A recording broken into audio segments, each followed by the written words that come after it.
നമസ്കാരം. Butter news ക്യാപ്സൂളിലേക്ക് സ്വാഗതം. പവൻ gold Tirur. Tirur ജില്ലാസ്പത്രി കോമ്പൗണ്ടിനകത്തെ pharmacy വരാന്തയിൽ നിന്നും യുവാവിന് നായയുടെ കടിയേറ്റു. പരപ്പനങ്ങാടി സ്വദേശിയായ അജ്മലിനാണ് കടിയേറ്റത്. സംഭവത്തെ തുടർന്ന് ആശുപത്രി സൂപ്രണ്ടിനോട് പരാതിപ്പെട്ടെങ്കിലും നായയെ ഞങ്ങൾ ഓടിച്ചു കൊള്ളാമെന്ന മറുപടിയിലൂടെ സൂപ്രണ്ട് പ്രശ്നത്തെ നിസ്സാരമായി പരിഗണിക്കുകയായിരുന്നെന്ന് അജ്മൽ ആരോപിച്ചു. നിലവിൽ പോലീസിൽ പരാതി നൽകിയിട്ടുണ്ട്. Thayyil furniture and interior, Poozhinkunnu, Alathiyur. ചെവിവേദനയെ തുടർന്ന് തിരൂർ ജില്ലാശുപത്രിയിൽ ചികിത്സയ്ക്കെത്തിയതായിരുന്നു അജ്മൽ.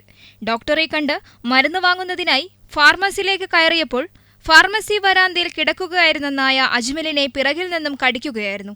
കടിയേറ്റ ഉടനെ അജ്മൽ ജില്ലാശുപത്രിയിൽ തന്നെ ചികിത്സ തേടി. ഞാൻ ചെവിവേദനയായിട്ട് ഞാൻ ഹോസ്പിറ്റലിലേക്ക് വന്നതാണ്.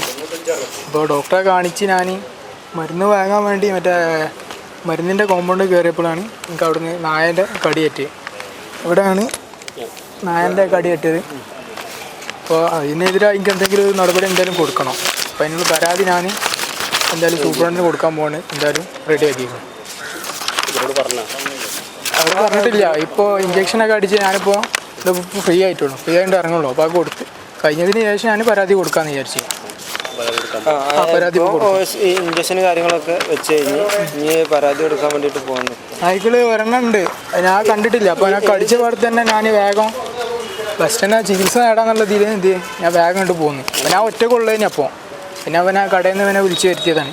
അപ്പോൾ ഇഞ്ചക്ഷൻ അടിച്ച് ഇപ്പോൾ 2 മണിക്കൂർ കഴിഞ്ഞ് ഉള്ളിൽ മരുന്ന് വാങ്ങുന്നതിൻ്റെ ഉള്ളിൽ വെച്ചിട്ടാണ് അപ്പോൾ ഇനി ഇതിപ്പോൾ ഇനിയും തുടർന്ന് കഴിഞ്ഞാൽ ഇനി വേറെ ആർക്കും കുട്ടികൾക്കൊക്കെ കടിച്ചു കഴിഞ്ഞാൽ തന്നെ ഭയങ്കര ഇതാണ്. എന്തായാലും ഇതിനൊരു നടപടി എന്തായാലും എടുക്കണം. കാലിന് പിറകുവശത്തായിട്ടാണ് കടിയേറ്റത്. സംഭവത്തെ തുടർന്ന് ആശുപത്രി സൂപ്രണ്ടിനോട് പരാതി ബോധിപ്പിച്ചെങ്കിലും നായയെ ഞങ്ങൾ ഓടിച്ചുകൊള്ളാമെന്നും സൗജന്യ ചികിത്സ നൽകാമെന്നുമായിരുന്നു സൂപ്രണ്ടിന്റെ മറുപടിയെന്ന് അജ്മൽ പറഞ്ഞു. പ്രശ്നത്തെ നിസ്സാരമായിട്ടാണ് സൂപ്രണ്ട് പരിഗണിച്ചതെന്നും അജ്മൽ ആരോപിച്ചു. വിഷയത്തെ തുടർന്ന് അജ്മൽ പോലീസിൽ പരാതി നൽകിയിട്ടുണ്ട്. വെട്ടം ന്യൂസ്, തിരൂർ. എന്റെ ഇഷ്ടങ്ങൾ എന്റെ ഫാമിലിക്ക് അറിയാം. Family wedding centre.